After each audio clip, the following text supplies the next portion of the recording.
être avec nous sans toutefois oublier de suivre samedi à 18h55, essentiellement femmes avec Ricardo Zama Alain José. Vous allez apprécier cette émission. Madame Malan nous a rejoint. Madame Malan est assistante sociale et c'est très important qu'elle soit sur ce plateau avec nous. Madame Malan, bonjour. Bonjour, madame. Alors, comme vous êtes là, on va directement aller sur la gestion émotionnelle de ces situations-là.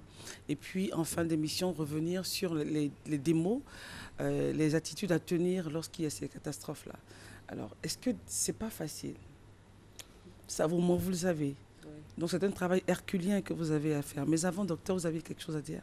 Non, justement, sur la gestion émotionnelle, c'est la troisième phase de la formation qu'on a mis en place sur la conduite à tenir en cas de situation d'urgence. Donc, c'est la troisième partie. Et cette gestion émotionnelle se fait immédiatement sur le site, auprès des victimes ou des parents des victimes. Et puis après, il y a une seconde phase qui est l'accompagnement, qui est beaucoup plus assurée par les assistants sociaux, comme Mme Malan est là. Alors, Madame Malan, Oui. sur le site d'une catastrophe, vous constatez que votre conjoint n'est pas là, votre enfant n'est plus là, vous êtes paniqué. Qu'est-ce que vous, assistante sociale, vous avez à dire pour déjà essayer de calmer la personne? Il faut avoir la maîtrise en soi. Et sur le champ, les gens sont déjà choqués. Ils sont choqués. Donc, il faut les rassurer sur le champ. Vous leur dites quoi, par exemple? Leur dire, calmez-vous, tout va bien se passer. Et pendant ce temps, vous rassurez pour tous ceux qui sont choqués, vous essayez de les maîtriser, vous les mettre à l'abri pour que vous puissiez quand même mettre en œuvre ce processus. D'accord. Et avec ce calmez-vous, tout va bien se passer? Ils se calment? Oui, ils se calment. Il y a d'autres qui sont agités, mais il faut les amener à se calmer. C'est le choc, en fait. C'est le choc. Tout le monde est choqué, tout le monde est paniqué. Et sur le champ, il faut vraiment, s'ils sont stressés, il faut les calmer, il faut leur dire calmez-vous et nous allons nous occuper de vous. Et ceux qui n'arrivent pas à retrouver, par exemple, un membre de... Oui, mais on les fait asseoir. Et comme les secouristes sont sur place, il faut appeler les secouristes pour pouvoir maîtriser cette personne-là et se mettre à rechercher ces enfants qui sont perdus. D'accord. Ça n'a pas l'air facile. Ça n'a pas l'air facile parce qu'ils sont stressés. Et ça crée de part d'autres. Donc il faut pouvoir les calmer d'abord. D'accord. Oui, docteur. Justement, pour compléter ce que Mme Malan a dit, dans ce processus-là, il faut beaucoup parler à la personne. Il faut se présenter, il faut demander à la personne... si elle a des besoins, si elle veut voir ses parents, les besoins, c'est est-ce qu'elle a besoin d'une boisson. Donc, il y a un certain nombre d'éléments qu'il faut évoquer avec la personne pour l'amener justement à se rassurer. Nous sommes là, nous allons vous donner des soins. Monsieur, vous avez telle blessure ici, ne vous inquiétez pas, nous allons vous donner des soins. C'est un peu ce genre, il faut beaucoup parler aux personnes. D'accord. Et quand vous arrivez à les calmer, quelle est la seconde phase? La seconde phase, c'est de pouvoir appeler les secouristes, pour pouvoir, c'est-à-dire que vous allez les mettre dans une salle où tout le monde est là-bas et il faut pouvoir, comme je viens de dire, les maîtriser pour dire calmez-vous, voilà, cette situation se présente, mais elle n'est pas alarmante et il y aura d'autres personnes qui viendront vous secourir. Donc, cette personne se met à l'abri et on essaie de voir la suite. Alors, mais pendant ce temps... Après ce temps, lorsqu'ils sont blessés, il faut pouvoir les évacuer. Parce qu'ils sont sur le choc, il faut pouvoir les évacuer dans un hôpital, voir le médecin. Ou bien et pendant ce temps, sur le site, la recherche continue pour retrouver leurs proches. Les recherches continuent. Mais il faut toujours venir leur dire non, nous sommes en train de faire quelque chose pour vous et ça va se passer. On le recherche toujours, on la recherche toujours, mais ça va aller. Et ceux qu'on a retrouvés, peut-être les parents, votre parent est retrouvé, ceci, ça. D'accord. Une fois à l'hôpital? Une fois à l'hôpital, il faut pouvoir leur apporter des soins. Quand les médecins sont là, il faut leur dire, bon, cette personne a été victime de cette situation, voilà, il faut leur apporter des soins. D'accord. Alors, lorsque la personne est hors de danger, sa blessure est rétablie, enfin, elle est guérie et tout, comment maintenant lui annoncer si toutefois il y a eu décès de la personne avec qui elle était sur le site? Oui, ou si on ne retrouve toujours pas? Si on ne retrouve, il faut lui toujours donner l'espoir pour dire que nous allons retrouver. Mais il faut aller vers ces victimes-là, leur parler Non, on a découvert que la personne n'est plus. Comment vous lui annoncez ça? Est-ce que vous lui annoncez ça ou vous gardez l'info pour vous jusqu'à ce que la personne soit psychologiquement apte? Comment ça se passe, cette gestion de l'information? Oui, pendant ce temps, parce que la personne est sous le choc, il ne faut pas encore choquer la personne. Il faut attendre à un moment propice.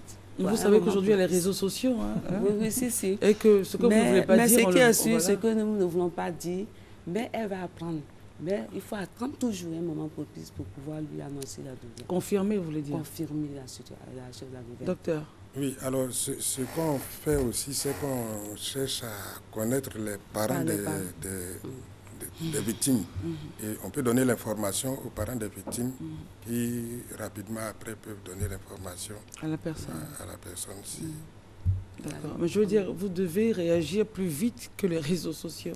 Oui. De peur que la personne sur son lit d'hôpital puisse voir une image qui encore la replongerait. Oui. En fait, la mission de l'accompagnement du service social et même des psychologues, en situation de crise, nous avons toujours une cellule de crise qui est là, où il y a des psychologues, où il y a des assistants sociaux qui font ce travail-là. Le secouriste... Qui font quel travail? Enfin, l'écoute, l'entretien, il y a l'écoute, il y a l'entretien. L'écoute... Déjà, quand vous dites l'écoute, c'est de raconter ce qui s'est passé. Quand une personne est choquée, il y a certaines personnes qui parlent, qui s'ouvrent, qui parlent. Il faut écouter cette personne. Il faut comprendre véritablement ce qu'elle a vécu. Il y a certaines personnes qui sont renfermées. Donc, il faut pouvoir faire l'entretien pour amener cette personne à s'exprimer. Donc, il y a une cellule qui est là. Et le rôle premier, normalement, c'est de donner de l'espoir. Parce que quand vous calmez une personne, c'est de lui donner de l'espoir. De lui dire que c'est vrai, la situation est arrivée, mais elle n'est pas désespérée. Vous êtes là, vous êtes en vie. Il y a d'autres personnes qui comptent sur vous. Vous devez être là, vous devez être fort. Donc, il y a des mots, quand on dit calmer, je pense qu'elles ont la technique, mais comme ici, c'est sur un plateau, il y a des paroles qu'il faut pouvoir donner à ces personnes pour les rassurer davantage. Pour l'annonce des décès d'un parent ou la disparition d'un parent, il faut vraiment avoir d'abord la certitude, la confirmation que cette personne est. Même le travail que nous faisons, nous nous basons sur la culture. Il y a pas, souvent, avec l'arrivée de portables, on annonce des décès au téléphone. Il y a certaines personnes qui piquent encore une autre crise. Donc, il faut éviter ce genre de réaction. Donc, il faut passer par la cellule familiale pour pouvoir annoncer. Donc, je pense que dans la troisième partie, il y a tout un processus qui va au-delà. C'est-à-dire, on ne s'arrête pas sur le site. Il faut chercher à aller, même dans les domiciles de ces différentes victimes-là, pour continuer l'accompagnement. D'accord. Mais là, vous ne répondez pas à ma question, en fait. Je vous ai écouté religieusement. Oui. Je dis, lorsque la personne est à l'hôpital, avec l'espoir que vous lui avez donné, attend des nouvelles de son proche, de son mari, de sa fille, de son enfant, enfin bref, de la personne avec qui elle était sur le site. Et que l'information n'arrive pas. Et puis, elle découvre, on lui donne de l'espoir du moins, et elle découvre sur les réseaux sociaux que en réalité, la personne n'est plus de ce monde, avec des images qui vont avec et tout. Elle replonge dans son traumatisme. Comment est-ce que vous gérez donc la gestion de l'information? À quel moment vous dites la vérité à cette personne? À quel moment? Parce que si vous ne le dites pas, la toile parlera avant vous. Donc, comme on disait tout à l'heure, il faut rentrer en contact avec les parents, parce que c'est très difficile. Souvent, ce n'est pas les parents qui postent les choses sur Facebook. Oui, non, pas les parents. Il faut rentrer rapidement en contact. Quand vous voyez que la situation est vraiment alarmante, il faut rentrer en contact avec ses parents, pouvoir faire venir soit un membre de la famille, et à partir de là, vous annoncez la nouvelle à la famille, et tout le monde autour de cette personne lui annoncer pour maîtriser cette personne. Donc si je comprends bien, oui, allez-y. Et lorsque vous maîtrisez la situation, c'est-à-dire que les parents sont là, ils sont déjà informés, et on arrive à informer cette personne pour dire que votre parent n'est plus bien ceci, cela, et on arrive à maîtriser.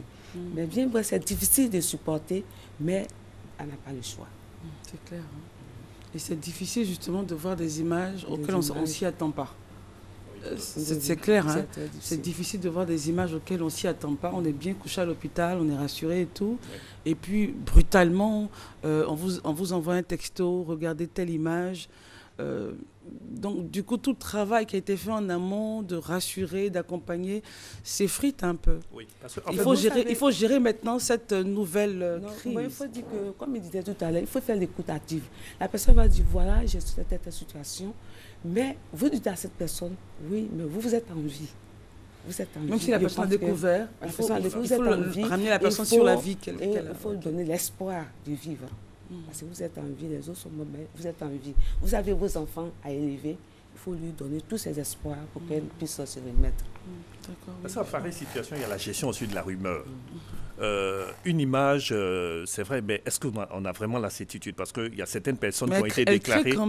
Franck, elle crée quand même un traumatisme. Oui, ça crée, mais c'est pour ça qu'il faut d'abord toujours donner l'espoir. Parce que l'espoir, tant qu'on n'a pas la confirmation, mais dès que c'est confirmé, il faut prendre toujours des attaches pour annoncer la nouvelle. D'accord. Mais tant qu'on n'a pas vraiment cette certitude, il ne nous appartient pas de déclarer à une personne, voilà, il ne nous appartient pas parce qu'on n'a pas la certitude, on n'a pas toutes les données.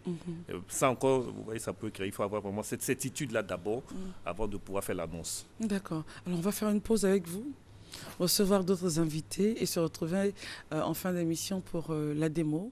Il est 7h30, à tout de suite.